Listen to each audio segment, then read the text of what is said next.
Northwood High. 1. After 3 years of being Sophia Chase's deskmate, I never once got a real thank you. Instead, when the results of the final practice SATs were posted, I saw her name at the top of the list. Rank 1. I wasn't even the top 10. Ethan, look at Sophia's score. Weren't you two always neck and neck? What happened on this one? My homeroom teacher, Mr. Davison, frowned at my score report, his voice thick with disappointment. I stared at that familiar silhouette across the hall, now surrounded by a crowd of students congratulating her, and a bitter taste filled my mouth. For 3 years, I had shared everything with her. Every problem-solving trick, every study method, even the notes I'd stayed up all night compiling. Every time she got stuck, I'd drop my own review to patiently walk her through it, sometimes late into the night. And now, she was standing in the spot that should have been mine, holding the score that should have been mine. Yo, Ethan, what's up? You look like you've seen a ghost. My friend Leo Gomez leaned over, holding a can of Coke. I just shook my head, unable to speak. What was there to say? I'd spent the last 3 years of my life building someone else's success, only to be left with nothing? After class, I worked up the nerve to walk over to Sophia. She was in a circle with a few other girls, discussing college applications. Sophia, I said. She turned, a flicker of annoyance in her eyes that was quickly masked by a polite smile. Ethan, hey? What's up? I wanted to talk to you. She glanced at her watch. I have to meet with my guidance counselor in a few minutes. Can it be quick? The other girls were looking at me, whispering among themselves. I took a deep breath. For the last 3 years, all those study guides I made for you, the problem sets. Her expression turned guarded. What are you trying to say? Nothing. I just wanted to know. Do you think they help you improve? Sophia stared at me for a second, then laughed.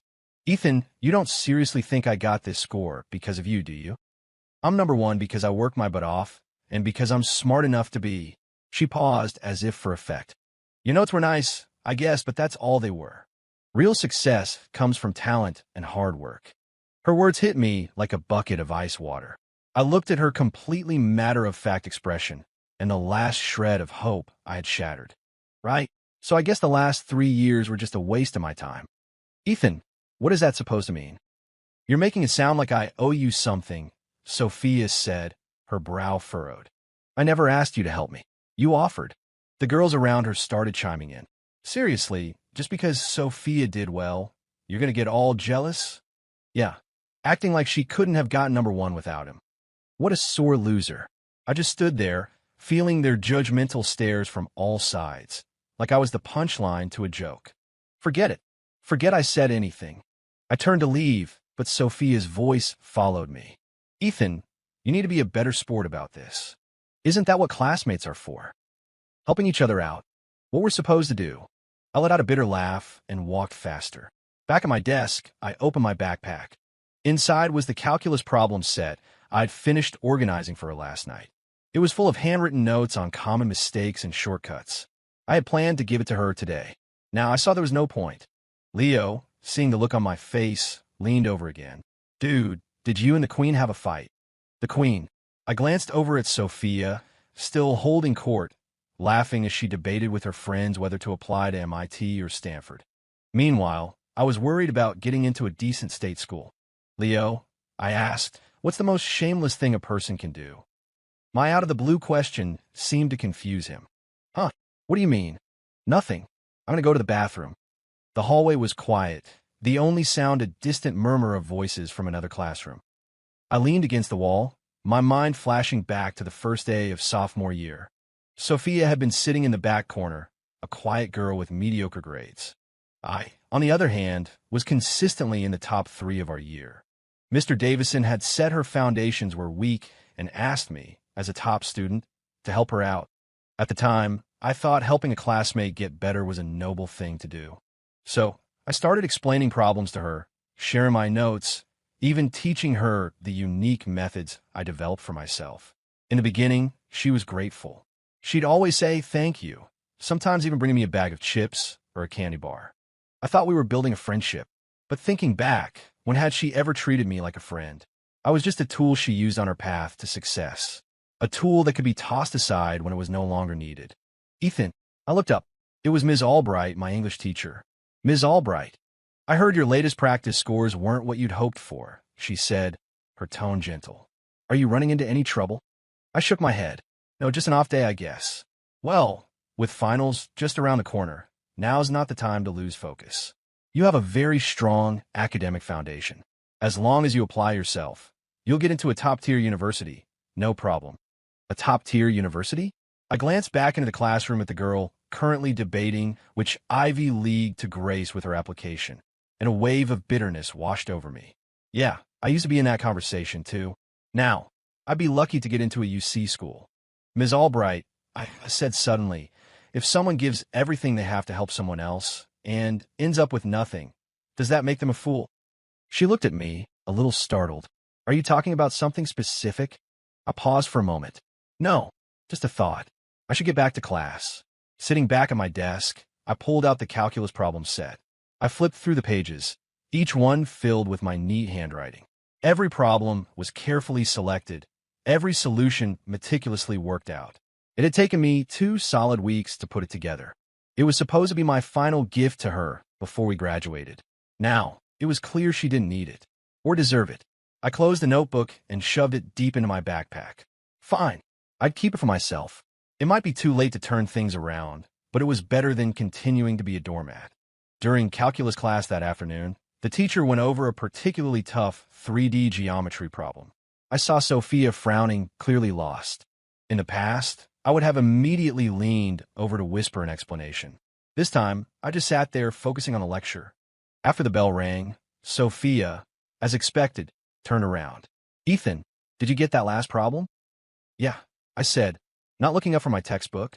Can you explain it to me? I got lost on the part about the spatial vectors. I finally looked up at her. In her eyes, which I had once found so captivating, I now saw nothing but entitled expectation. Sorry, I've got my own reviewing to do. You should ask someone else. Sophia was visibly stunned. What's wrong with you? Nothing's wrong. I've just decided I should probably spend more of my time on my own work. She opened her mouth, then closed it. Without another word, she turned back around. I went back to my book, but a strange feeling washed over me. Relief. It was that easy to say no. I didn't have to trade my own time for someone else's smile.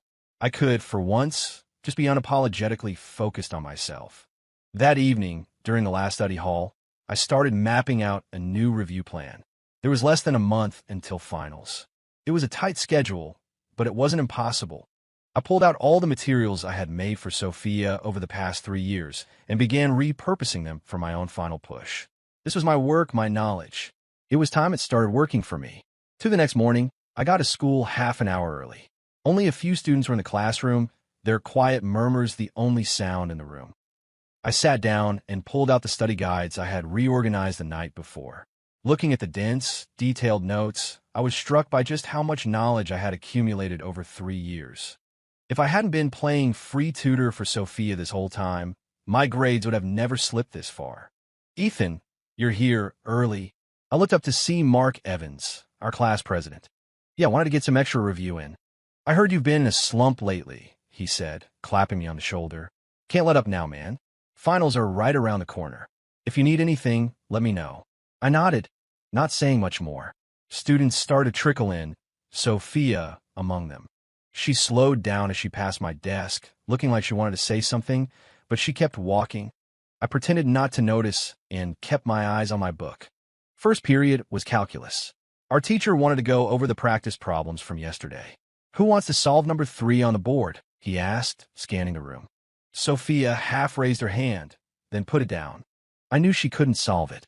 In the past, I would have already slipped her a note with the solution. But now, Ethan, how about you give it a shot? The teacher called out. I stood up and walked to the whiteboard. It was a complex analytic geometry problem, the kind that required several of the special techniques I perfected. I wrote out the steps, my hand moving with practiced ease. Excellent. A very elegant solution, Ethan. Everyone, pay attention to his second step, the way he transformed the equation. The teacher began breaking down my method for the class. As I returned to my seat, I felt a surge of accomplishment I hadn't felt in a long time. It was amazing how good it felt to focus on my own success. After class, several students came over to my desk. Dude, that was brilliant. Can you show me how you did that conversion? Ethan, do you have any more practice problems like that one? I explained my method patiently, feeling a genuine sense of satisfaction. It was nice to be needed, as long as I was helping people who actually appreciated it. Ethan, it was Sophia, that problem from before. What about it? I asked calmly. Could you explain it to me again, privately? There's still a few parts one don't get. I looked at her expectant face and felt nothing. Sorry, I'm on my way to ask the teacher about something else. You can ask one of the other guys. Her face hardened. Ethan, what is your problem? I don't have a problem. I've just realized my time is valuable, and I don't want to waste it on things that aren't worth it. The words were harsher than I intended. Sophia's eyes welled up. The students nearby started whispering. Isn't Ethan being a little harsh? Sophia looks like she's about to cry. Yeah, I thought they were friends. I ignored them, packed my bag, and started to head for the teacher's office. Ethan, wait. Sophia grabbed my arm. I know you're in a bad mood, but we're desk mates. We're supposed to help each other. I stopped and looked her dead in the eye. Sophia, let me ask you something. In the last 3 years, how many times have I helped you? She blinked. How could I possibly remember? Then tell me this. How many times have you helped me? She just stared, speechless. Of course she had no answer. She had never helped me. Not once. It was always me giving and her taking. Forget it. It doesn't matter anymore, I said, gently pulling my arm away. From now on, we study on our own. I walked out of the classroom and took a long, deep breath. In the faculty office, my calculus teacher was grading papers. Mr. Jensen, I have a few questions for you. Ethan, have a seat. He put down his red pen. Your focus seems a little off lately. Is something bothering you? I hesitated. Sir, if someone spends all their time helping someone else and their own grades start to slip, what should they do? He thought for a moment. Helping a classmate is a good thing, but not if it gets in the way of your own studies. At the end of the day, your future is your own responsibility. You're right. Ethan, with your abilities, if you go all in for this last month, you've still got a great shot at a top-tier university. Don't give up. I understand. Thank you, sir. Walking out of his office, my mind felt clearer than it had in years. He was right. My future was my responsibility. Why was I sacrificing it for someone else's? In English class that afternoon, we got a new practice essay prompt. As I wrote, I felt a renewed sense of focus I hadn't had in ages. I realized my skills hadn't eroded as much as I'd feared. If I could just get my head back in the game, I still had a chance. That night, I drew up a detailed study schedule. English, focus on essay structure and critical reading. Calculus, back to basics, master all core problem types. Physics, run practice sets and identify patterns. History, review key themes and source analysis. Every subject had a clear timeline and a tangible goal. Looking at the packed schedule, I felt a familiar sense of purpose. This was how my life was supposed to be. Dude, this schedule is insane, Leo said, peering over my shoulder. You think you can stick to it? I'm going to try, I said, closing my notebook. Leo, do you think someone should give up on their own dream for someone else? He scratched his head. That's a heavy question, man. I don't know, but I guess at the end of the day, you got to look out for number one. You're right. Just before the final bell, Sophia walked over to my desk again. Ethan, I wanted to apologize, she said, her voice barely a whisper. I know you've helped me a lot over the last 3 years, and I should have thanked you. I looked up at her. The apology felt hollow, rehearsed. It wasn't genuine remorse. It was the panic of someone who had just lost her biggest asset. You don't have to apologize. We were never obligated to help each other, I said flatly. Let's just focus on ourselves from now on. Sophia bit her lip. So, are we still friends? Friends? I almost laughed out loud. Would a friend use you like a free tutor? Would a friend take everything you gave without ever giving anything back? Would a friend see your grades slipping and still demand more of your time? Sophia, we were never friends, I said, looking her straight in the eye. You saw me as a useful tool, and now that this tool isn't working for you anymore, you're panicking. The color drained from her face. How can you say that? Because it's the truth, I said, standing up and grabbing my backpack. Starting tomorrow, I'm asking to have my seat changed. It'll be better for both of us. I walked out without looking back. Behind me, I could hear a muffled sob, but I didn't stop. This time, I wasn't going to be swayed. This time, I was living for myself. 3. The next morning, I went to Mr. Davison to request a seat change. Ethan, Why the sudden request? I thought you and Sophia always got along well, he asked, looking puzzled. I think the location is affecting my ability to focus, sir. I'd like to move somewhere quieter. Mr. Davison scanned the seating chart. All right, you could take the empty desk in the back row by the window. It's quiet over there. Thank you. As I packed my things, Sophia sat silently, watching my every move. I could feel her eyes on me, but I refused to look at her. My new desk was in the corner of the classroom. It was quiet, just as I'd hoped. It also gave me a clear view of the entire room without being easily distracted. First period was American history. The teacher was breaking down essay writing techniques for the final exam. I took detailed notes, feeling more focused than I had in years. Without Sophia's constant interruptions, my efficiency skyrocketed. At the end of class, Leo jogged over. Dude, you actually did it. You moved. Sophia looks wrecked. I glanced toward the front of the room. Sophia was slumped over her desk, her shoulders shaking slightly. That's her problem, I said, turning back to my book. Leo, do you think I'm being cold? He thought for a moment. I think you're being smart. The way you treated her before. It was a little much, man. Almost obsessive. Obsessive. Yeah, you guys weren't dating, but you acted like her boyfriend, always taking care of her. Honestly, a lot of kids were talking about it behind her back. I froze. What were they saying? Some people thought you were trying to get with her. Others said she was totally using you. It was all over the place. So that's how it was. I thought I was just being a helpful friend, but I had become a piece of high school gossip. What did you think? I asked. Leo shrugged. I thought you were just a good guy who was too nice for his own good. You were being played, and you didn't even see it. Being played. The phrase stung, but it was accurate.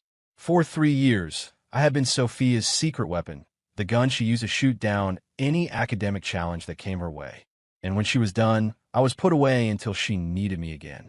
Well, it's good you finally figured it out, Leo said, patting my shoulder. Keep it up, man. I'm rooting for you. Over the next few days, I dove headfirst into my studies. Without my side mission, my routine became incredibly disciplined. I was up at 6, in bed by 11, and every hour in between was dedicated to studying. Calculus, physics, chemistry, the subjects that had started to feel overwhelming now became clear again as I systematically reviewed my own notes. My foundation was stronger than I had realized. I had just spent too much time patching someone else's leaks and had neglected my own ship. On Friday, we had a pop quiz in calculus. I got the second highest score in the class.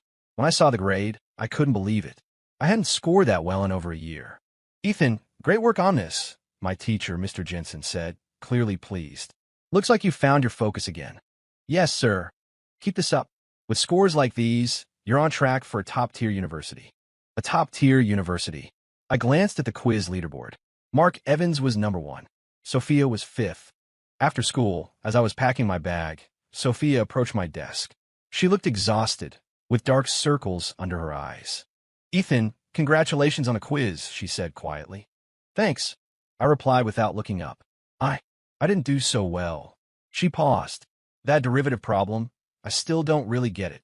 I knew where this was going, but I played dumb. Oh, really? You should ask Mr. Jensen for help. Sophia bit her lip.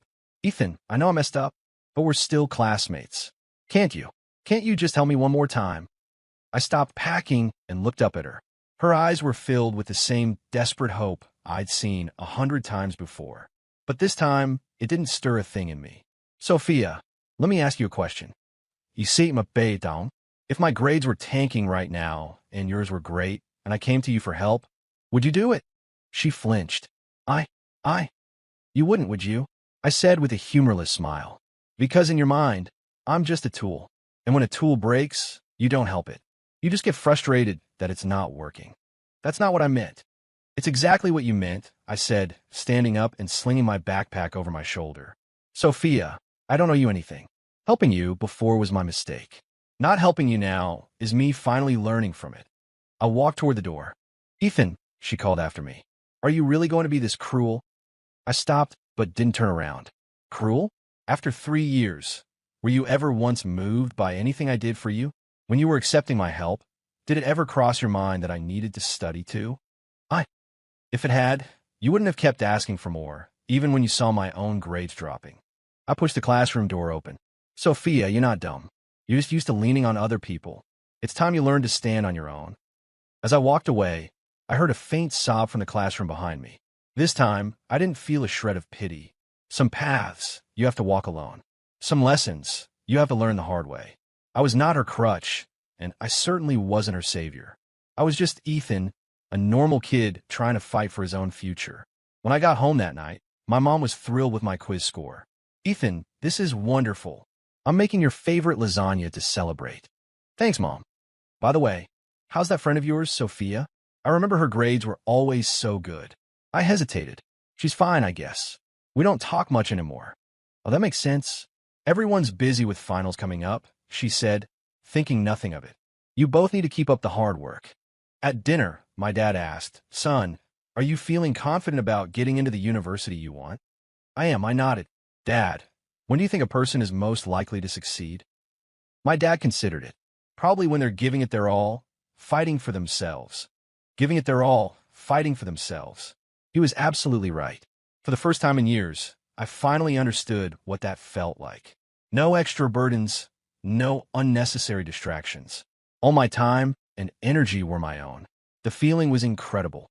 Later that night, while studying, I came across the detailed problem set I had originally made for Sophia. It turned out to be even more useful for me. Every problem was a classic example, and every solution was the most efficient method I could devise. If I hadn't been making it for someone else, I never would have been so thorough. Now, it was my ultimate weapon for the finals. Sometimes, the best gifts are the ones you end up giving to yourself. After finishing the last problem, I stretched. Tomorrow was a new day, a day without Sophia's interruptions, a day that belonged completely to me.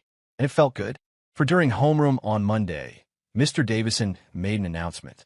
"All right, everyone, we have 3 weeks until final exams. To prepare, the district is holding one last comprehensive mock exam. Your scores on this will be a major factor in your final GPA and college recommendation letters." A nervous buzz filled the room. I remained calm. The past few weeks of intense, focused studying had rebuilt my confidence. "You nervous?" Leo asked, leaning over. "Not really. I'll just do my best. I heard this one's going to be extra tough, since it's the last one." "Bring it on," I said with a small smile. "You shouldn't stress either, Leo. Just perform at your usual level." After class, I saw Sophia, surrounded by a few other girls. "Sophia, you seemed really off lately. What are you going to do about the mock exam?" one of them asked. "Yeah, if you bomb this one, it could kill your college applications." Sophia looked pale. I'll just have to try harder." "Why don't you ask Ethan for help? His grades have shot up recently. He must have some kind of secret." At the mention of my name, Sophia's head snapped in my direction. Our eyes met for a brief second. Hers were a complex storm of desperation and resentment. I held her gaze for a moment, then coolly looked away. Some bridges, once burned, can't be rebuilt. Some relationships, once broken, can't be fixed. I was no longer the Ethan who would soften at a single glance from her. The next few days were a blur of intense, final push studying. For calculus, I reviewed every problem I had ever gotten wrong in the last 3 years, building a complete system for tackling any question. I did the same for physics and chemistry, reinforcing every concept. The biggest surprise was English. With focused practice, my essay writing had dramatically improved. Ms. Albright said my analysis had developed a unique voice, free from the formulaic structures I used to rely on. "Ethan, this essay has real depth," she said, holding up my latest paper. "This paragraph here, about the nature of growth, is genuinely philosophical." I looked at the words I had written. True growth isn't about learning to please everyone. It's about learning to take responsibility for your own choices. Sometimes, saying no takes more courage than saying yes. It was the truest thing I had felt in a long time. The old me had been a people pleaser, always saying yes, especially to Sophia. I understood now that kindness without boundaries isn't a virtue, it's a weakness. The night before the mock exam, I went to bed early. As I lay in the dark, I thought about my freshman self, so full of excitement and optimism.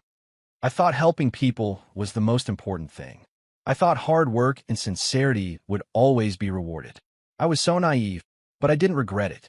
That experience, painful as it was, taught me what truly matters. The final exams were the first real battle of my life that was entirely my own. No one could fight it for me, and no one would share in the victory. I had to give it everything I had. I had to fight for myself. The next morning, the mock exam began. The first section was English literature. The moment I saw the paper, I knew it was going to be tough. The reading comprehension passages were dense, and the essay prompt was a challenge. Discuss the concept of choice as a defining element of the human experience. Write an essay of no fewer than 800 words. Seeing the topic, I couldn't help but smile. It felt like it was written just for me. I picked up my pen. Life is the sum of our choices. Every decision, big or small, shapes the person we become. The most difficult choices are not between good and bad, but between good and better. The words flowed effortlessly. I poured all of my recent epiphanies onto the page. It was probably the best essay I had written in my entire high school career. The calculus exam was just as challenging, but I found that most of the hard problems fell within the scope of my review. The meticulously organized problem set I'd made became my secret weapon. I recognized the patterns and quickly found the solutions. The science section was a marathon, testing a huge range of knowledge under tight time constraints. But I managed my time perfectly, leaving enough for each subject. Several of the physics problems, in particular, covered topics I had just reviewed. The final day's history exam felt like a cool-down lap. The essay prompt was to write a persuasive letter on the topic, how to balance academics with helping others. I chose to argue from a specific angle. Helping others is a virtue, but we must first ensure we are in a position to offer that help. We can only truly lift others up once we are standing on solid ground ourselves. It was the most profound lesson I had learned.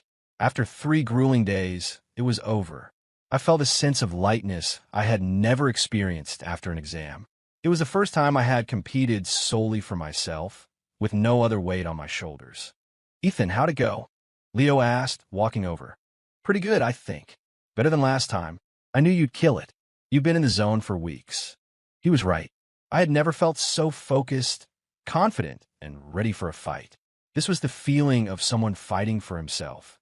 As I was leaving the exam hall, I saw Sophia standing in the corridor, her face ashen. She saw me, opened her mouth as if to speak, but said nothing. I didn't stop. I just walked right past her. Some people are just chapters in your life, not the whole story. Some experiences are just lessons, not life sentences. It was time for me to move forward. 5 the day the mock exam scores were posted, the entire senior class was buzzing.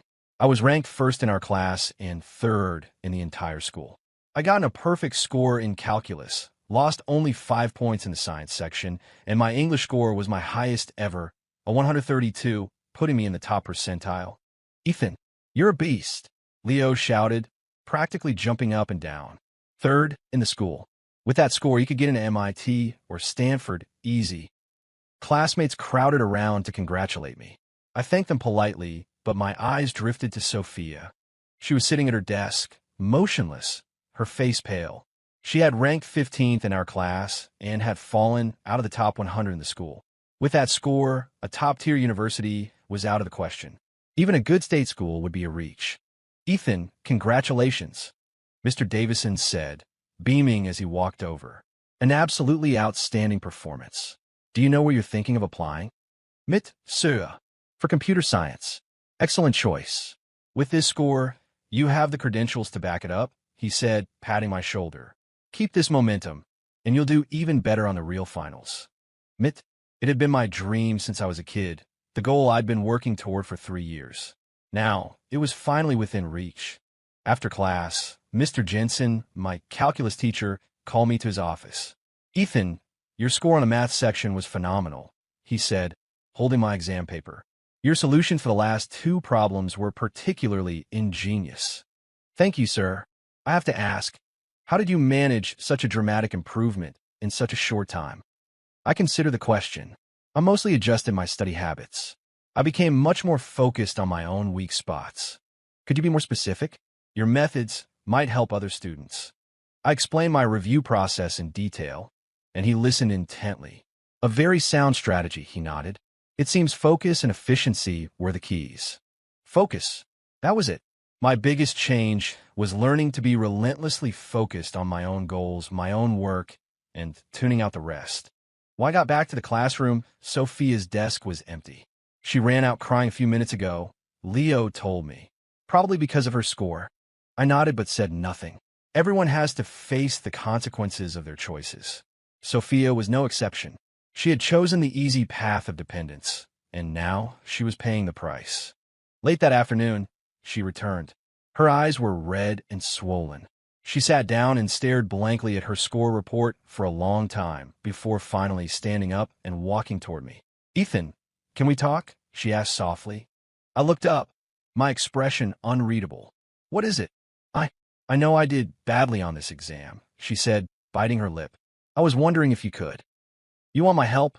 I finished for her. She nodded, her eyes full of the same desperate hope as always. "Ethan, I know I was awful before, but this is my last chance. If I mess up the finals, my life is over." I looked at her and remembered the quiet, struggling girl I'd met 3 years ago.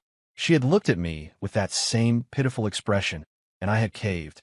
What followed was 3 years of thankless work, of her taking everything for granted. Now, she was trying the same tactic again, but I wasn't the same person. "Sophia, let me ask you something," I said, putting down my pen. "If I was the one with the bad score right now, and I needed your help, would you give it?" She hesitated. Yes, I would."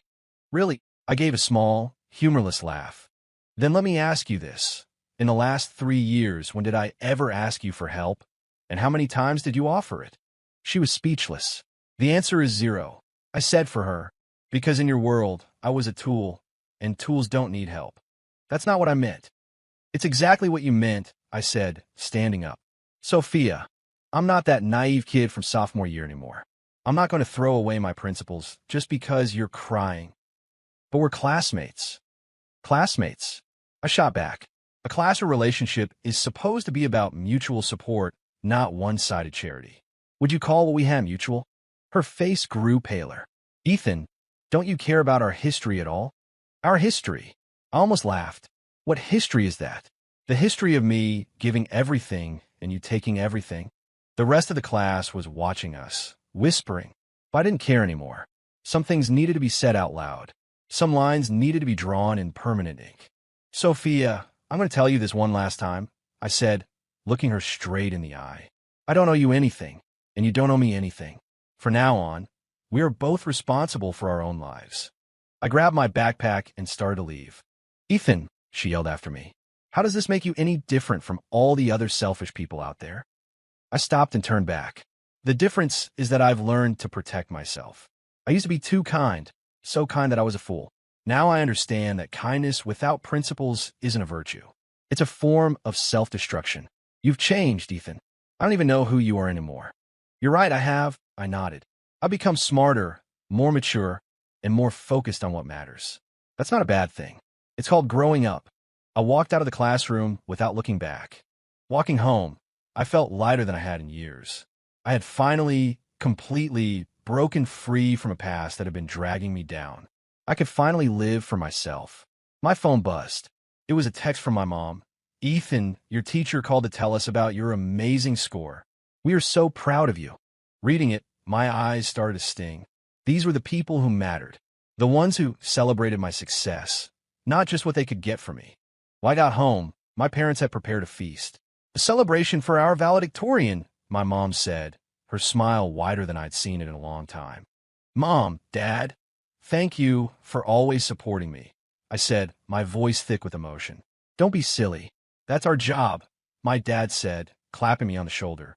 "Keep working hard. You're almost at the finish line." Over dinner, I told him a little about what had been going on.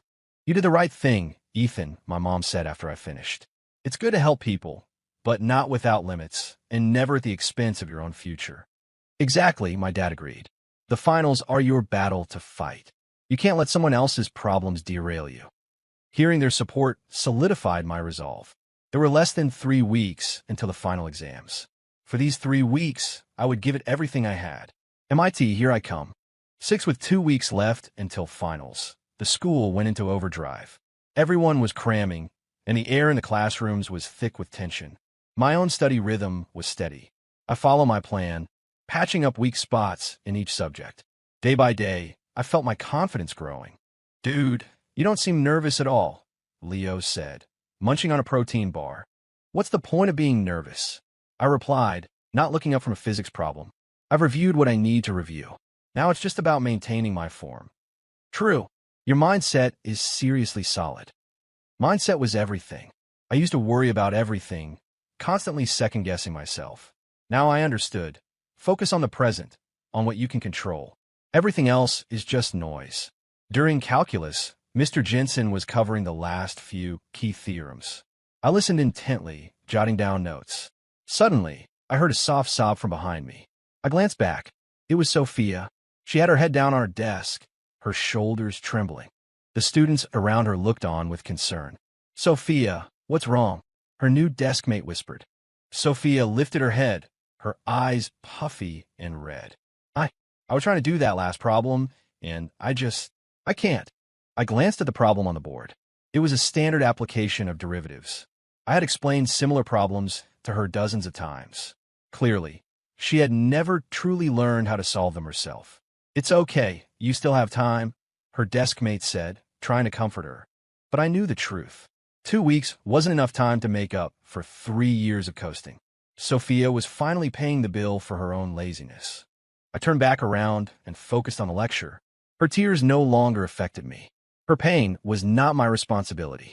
After class, Mr. Jensen caught me on my way out. Ethan, can you come to my office for a moment? In his office, he got straight to the point. It's about Sophia Chase.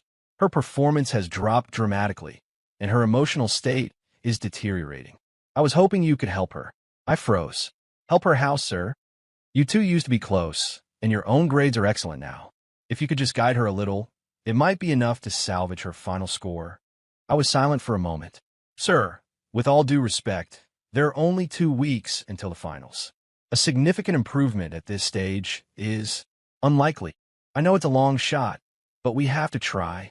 You're classmates. You should be helping each other. There was again that same tired phrase. I took a deep breath. Sir, may I ask you a question? Go ahead. If I were the one failing right now, and Sophia was at the top of the class, would you be asking her to help me? He hesitated. Well, of course I would. Really? I looked him in the eye. Then why, for the past year when my own grades were slipping, did no one ever ask her to help me? Mr. Jensen was speechless. Sir, I don't think you have the full picture, I continued. For the last 3 years, Sophia's academic success was largely built on my help. I gave her all my notes, my study guides, my methods. I sacrificed my own study time to tutor her. But your grades have recovered now, haven't they? Yes, I said calmly. They recovered after I stopped helping her. Sir, I'm not a cruel person, but I'm not a pushover either. Helping a classmate is one thing, but not at the cost of my own future. The teacher was silent for a long time. So what are you saying? I'm saying that this is the most critical period before the exams, and I need to focus all of my energy on myself, I said, standing up. I know you mean well, but this is a path she has to walk on her own. Isn't that a bit selfish, Ethan? Selfish? I offered a small, humorless smile. Sir, if fighting for your own future is selfish, then 99% of the people in this world are selfish. I gave him a respectful nod. I have to get back to class, sir. Walking out of the office, I felt a knot of conflicting emotions. I understood his position. He was just trying to help a struggling student. But I couldn't betray myself to meet someone else's expectations. I had given 3 years. Now it was my time. Back in the classroom, Sophia's seat was empty again. Leo told me she'd had another breakdown over a math problem and ran out. I just nodded and sat down, pulling out my English vocabulary list. Focus. Efficiency. That was my mantra. Nothing else could get in. Sophia returned near the end of the day, her eyes even more swollen than before. She sat listlessly, staring at her textbook without reading a single word. As the final bell approached, she made her way to my desk one last time. Ethan, I'm begging you. Just this once, she whispered. I know I was wrong, but this is it. This is my last chance. I looked up at her, my heart a calm, steady sea. Sophia, I've already given you my answer. I can't help you. Why? Aren't we classmates? Classmates. I closed my book. Funny how you only remember that when you need something. For the past 3 years, did you ever once treat me like a classmate? I. You didn't. I cut her off. To you, I was a tool, something to be used. And now that your tool has decided it's done being used, you're panicking. The whole class was watching, but I didn't care. Sophia, I'm telling you this the last time, I said, standing up. People have to take responsibility for their choices. You chose to be dependent, to get by on someone else's work. Now you have to face the consequences. You're so cold, she said, her eyes flashing with anger. Cold, I laughed. And what would you call your behavior for the last 3 years? Taking my help for granted, never saying thank you, never acknowledging my contribution to your success. What's that called if not cold? She had no answer. Besides, I went on, even if I helped you now, what could you possibly learn in 2 weeks? You think you can cram 3 years of knowledge and suddenly ace the finals? You have to at least try, she stammered, her voice breaking. Try. I shook my head. Sophia, do you have any idea what my life was like for 3 years? I'd tutor you until 11 at night, then go home and study until 1 in the morning for my own classes. How much of my own life did I sacrifice for you? I know it was hard, but... No buts. I interrupted. You knew it was hard, but you never cared. You knew I was giving everything, but you were never grateful. And now that you're desperate, you suddenly remember I exist. The classroom was silent. Sophia, there's a saying. A wise man doesn't stand under a crumbling wall, I said, grabbing my backpack. I'm done being the fool holding up your wall for you. I walked to the door. Ethan, she screamed after me. You're going to regret this. I didn't turn back. No, the only thing I regret is how foolish I was before. I walked out of school and took a deep, cleansing breath. It was finally completely over. For the first time in 3 years, I felt truly free. No burdens, no pressure, no guilt. I was finally ready to fight for myself. 7, the final week before exams. School let out for a study break. I stuck to a disciplined schedule. Wake at 7, sleep at 10:30. No more all-nighters, no more last-minute cramming. Just steady, methodical review. Ethan, should we sign you up for one of those last-minute boot camps? My mom asked. No, Mom. At this stage, maintaining my mental state is more important than learning anything new. Are you confident? I put down my book. Mom, do you remember what I used to say I wanted to be when I grew up? Of course. You wanted to go to MIT and become someone who makes a difference. Well, I said seriously, that dream is just one step away. And yes, I'm confident I can make it happen. A look of pride washed over her face. I believe in you. You've always been a determined kid. And I was. Even while I was wasting so much time on Sophia, I never truly gave up on my own goals. Now, with all the dead weight gone, my resolve was stronger than ever. That afternoon, I got a call from an unknown number. Hello, is this Ethan? This is Sophia's mother. I was taken aback. Hello, Mrs. Chase. Ethan, I need to talk to you about Sophia. Mrs. Chase, I know you two may have had a misunderstanding, but Sophia is not doing well. She's been crying for days. She's given up on studying completely. I stayed silent. Ma'am, the situation. Ethan, I'm begging you. Please, just help her. She's always been a very dependent child. Now that she doesn't have anyone helping her, she can't handle the pressure. A surge of anger shot through me. A very dependent child? That was the root of the entire problem. Mrs. Chase, with all due respect, being dependent isn't something to be proud of. I know, but the finals are just days away. We can't just stand by and watch her throw her life away, can we? Mrs. Chase, Sophia isn't a child anymore. She's 18, an adult. She needs to be responsible for her own actions. Ethan, how can you be so cold-hearted? You two used to be such good friends. Ma'am, I cut her off. Please don't use the word cold-hearted to describe me. For 3 years, I helped your daughter and asked for nothing in return. Is that cold-hearted? The other end of the line went silent. And you say we were good friends. I pressed on. When did Sophia ever treat me like a friend? Did she ever care about my feelings? Was she ever grateful for my help? Well, Mrs. Chase, I'll say this one last time. I don't know Sophia anything. We are each responsible for our own lives. I ended the call. A moment later, my phone rang again. It was Sophia. I turned the phone off. Some people just don't get it. They think if they act pitiful enough, they can guilt anyone into doing what they want. They don't understand that real growth comes from standing on your own, not from leaning on someone else. That evening, I went for a run in the nearby park to clear my head. It had become a habit, a way to stay sharp. While I was jogging, I ran into Mark Evans, the student who had taken the #1 spot in the mock exams. "Ethan, hey," he called out, jogging up beside me. "Getting a run in?" "Yeah, just trying to stay balanced." "Your progress lately has been insane, man. I'm actually worried you're going to pass me on the finals," he said with a grin. "Let's just wish each other luck. Hope we both get the scores we want." "Hey," Mark said, his tone shifting slightly. "Are things okay between you and Sophia? I heard some stuff from other people." "It's nothing. We're just focusing on our own studies," I said, not wanting to get into it. "Oh, good. To be honest, man, you seem a lot better now than you used to." "What do you mean?" "You always seemed so stressed out, so tired. Now you look relaxed, focused." His words made me think. He was right. The old me was constantly exhausted. Busy tutoring Sophia, busy making her study guides, busy managing her academic anxieties. I was so tired, I never had the energy to check in on myself. "Mark, when do you think a person is most likely to succeed?"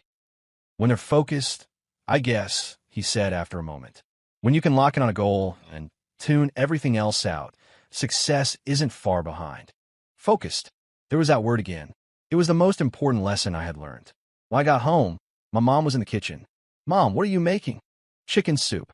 You need to be well fed for your exams." Watching her, I felt a wave of warmth. This is what real support looked like. They didn't get angry when I said no. They didn't call me cold for setting boundaries. They just quietly cheer me on. "Thanks, Mom." "Of course, honey," she smiled. "By the way, some girl called the house phone for you earlier. I told her you were out for a run." "Okay, I know who it was." I didn't elaborate. Some people never learn when to stop. But it didn't matter anymore.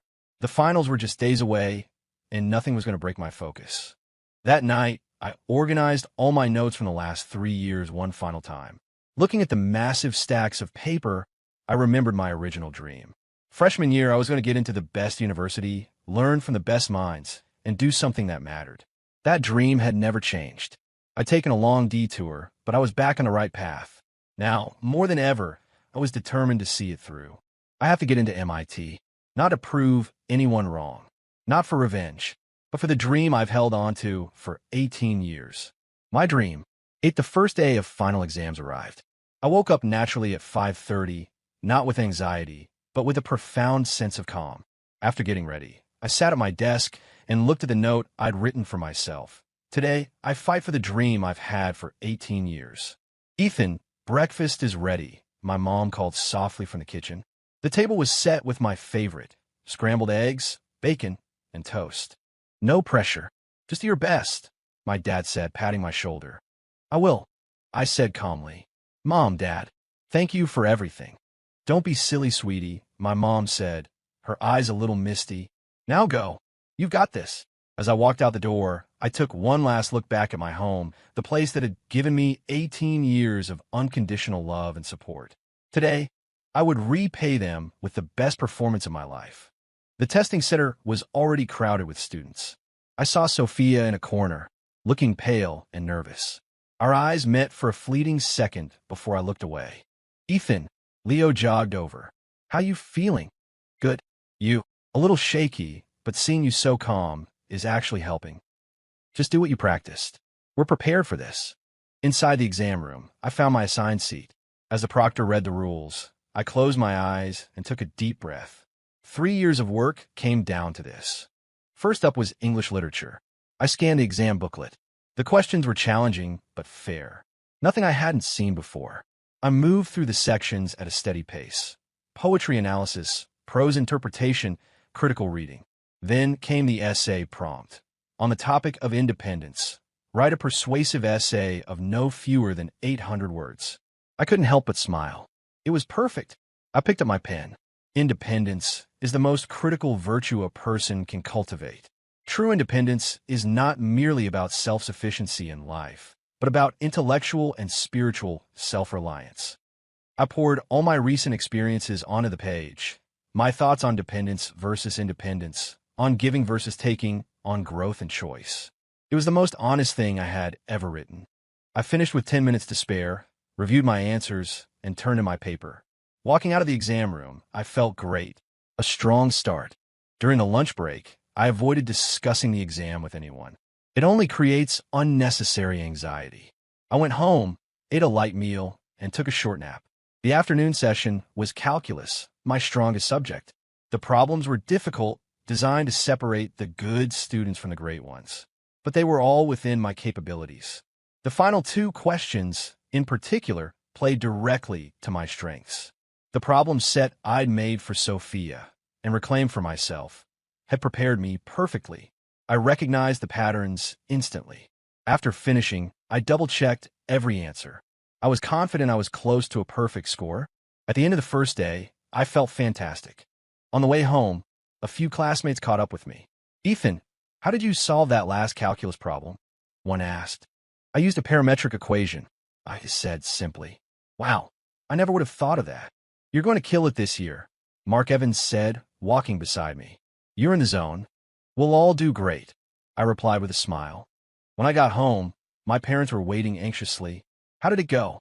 "It went well. I think I did my best," I told them, trying to temper my own excitement. "That's all we can ask for. Get some rest for tomorrow." That night, I fell asleep easily. I thought of my younger self, so full of hopes and fears about this moment. Now, there was no fear, only anticipation. I knew I was ready. The detours and hardships of the last 3 years had forged me into someone stronger, someone who was focused, who was fighting for himself. Tomorrow was the science portion, and I was ready for it. Myth was waiting. Day 2 of the finals, the comprehensive science exam.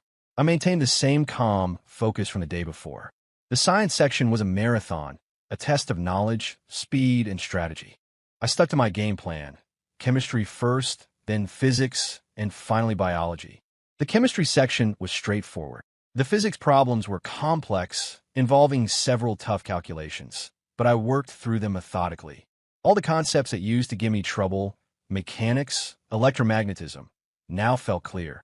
The biology portion, a test of memory and comprehension, had always been a strength. I finished the entire exam with 20 minutes to spare, which I used to meticulously review my answers. I felt great about my performance. Walking out of the testing hall, I saw the strained faces of my classmates. That last physics problem was impossible. I completely blanked on the biology essay. I didn't join the postmortem. I just walked quietly toward the school gate.